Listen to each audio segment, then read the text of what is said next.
এক দেশে এক জালিম বাদশাহ ছিলেন। তো ওই জালিম বাদশার যে উজির ছিল তাকে এক সময় এক এক প্রশ্ন করতে। একদিন উজিরকে ডাইকে বাদশাহ বললেন যে, উজির, তোমাকে আমি একটা প্রশ্ন করব, এই প্রশ্নের জবাব যদি না দিতে পারো তাইলে তোমারে আমি গর্দান নিব। তখন ওই উজির বললেন, প্রশ্নটা কি বলেন? তখন বললেন যে, এই পৃথিবীতে চোখ বড় কার? যদি তুমি বলতে পারো তাইলে তোমারে এই রাজ্যের এক অংশ দেওয়া হবে, আর না বলতে পারলে তোমাকে গর্দান নেওয়া হবে। তখন ওই উজির মনে মনে চিন্তা করলেন যে পৃথিবীতে কার চোখ বড়, আমি কার চোখ বড়োর কথা কমো। তিনি মনে অনেক এই চিন্তা ভাবনা নিয়ে বললেন যে আগামীকাল বলবেন ইনশাল্লাহ। তো বাড়িতে যখন গেলেন, যাওয়ার পরে উনি খাওয়া দাওয়া কিছুই করতেছে না, খুব একটা দুশ্চিন্তার ভাবে আছে। তখন তার মেয়ে ছিল একটা বুদ্ধিমতী, তখন জিজ্ঞাসা করলো, আব্বা, আপনার মনটা তো মলিন কেন, কী হয়েছে আমাকে বলে বলেন।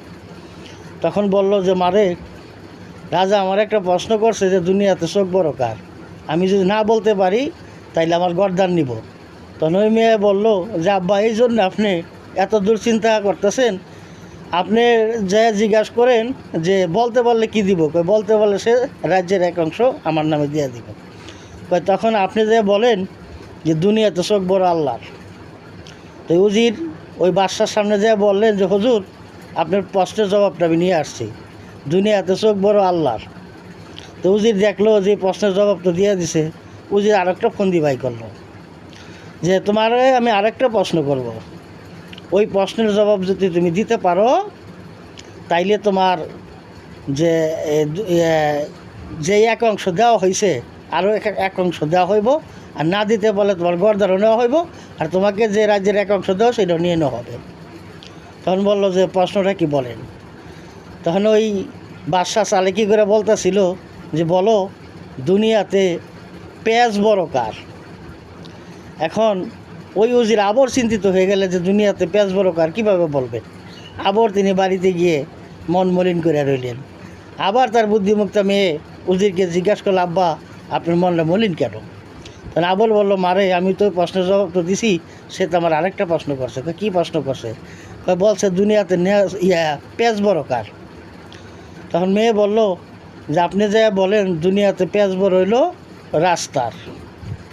তখন উনি যে বাদশার দরবারে যা বললেন যে, বাদশাহ, আমি আপনার প্রশ্নের জবাব নিয়ে এসেছি, দুনিয়াতে পেঁয়াজ বড় রাস্তার। তো বাদশাহ দেখলো এই প্রশ্নের জবাব অবশ্য দিয়ে দিছে। তখন আবার সে বাদশাহ আরেকটা প্রশ্ন বাই করলে যে, আমি তোমার আরেকটা প্রশ্ন করব, এই প্রশ্নের জবাব যদি দিতে পারো তাইলে তোমার রাজ্যের আরেক অংশ দেওয়া হইব, আর না দিতে পারলে বাকি অংশ নিয়ে নেওয়া হবে, আর তোমাকে হত্যা করা হইব। তো প্রশ্নটা কি? প্রশ্নটা হইল, দুনিয়াতে ন্যাজ বড় কার? তখন উনি আবার দুশ্চিন্তাভাবে বাড়িতে চলে গেলেন। তার মেয়ে তাকে আবার জিজ্ঞাসা করলেন যে, আব্বা, আপনার মনটা তো মলিন কেন? তখন ওই উজির বলল, মারে, তিনি আজকে এমন এক প্রশ্ন করছে যে দুনিয়াতে ন্যাজ বড় কার।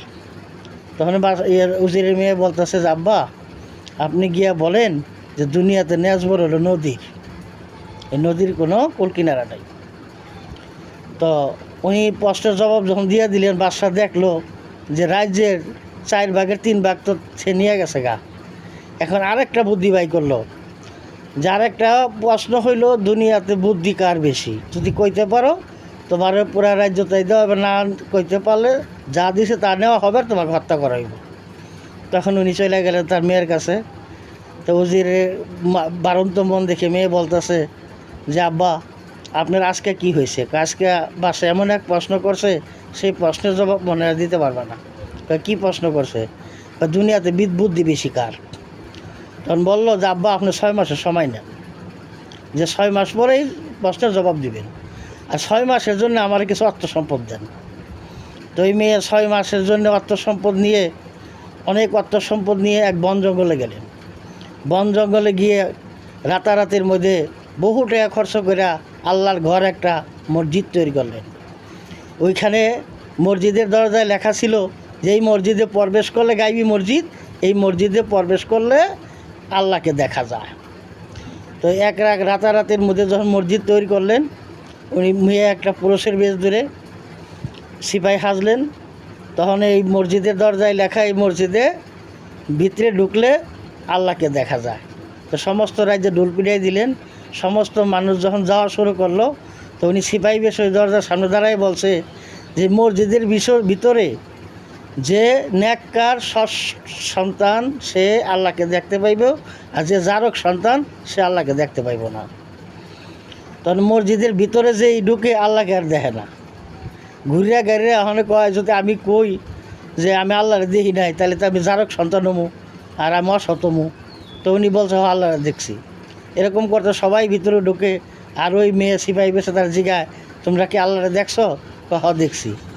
মানে ওই যে পেঁয়াজ দিছে যে যদি কয় যে আমি আল্লাহরে দেখি নাই, তাহলে সে ওই যে জারক সন্তান আর সে জোর জুলুমকারী, এই জন্য সে আল্লাহরে দেখে নাই। তো ওই বাদশাহ লাস্টে ঢুকছে।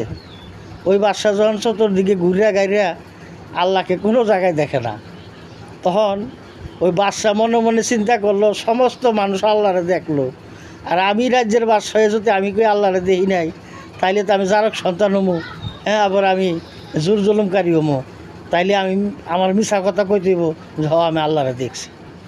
তখন উনি যখন বাইরে এলো, তখন ওই যে উজিরের মেয়ে যে সিপাহী বেশে দরজার সামনে দাঁড়ায় আছে, তখন বলছে যে আপনি কি আল্লাহকে দেখছেন?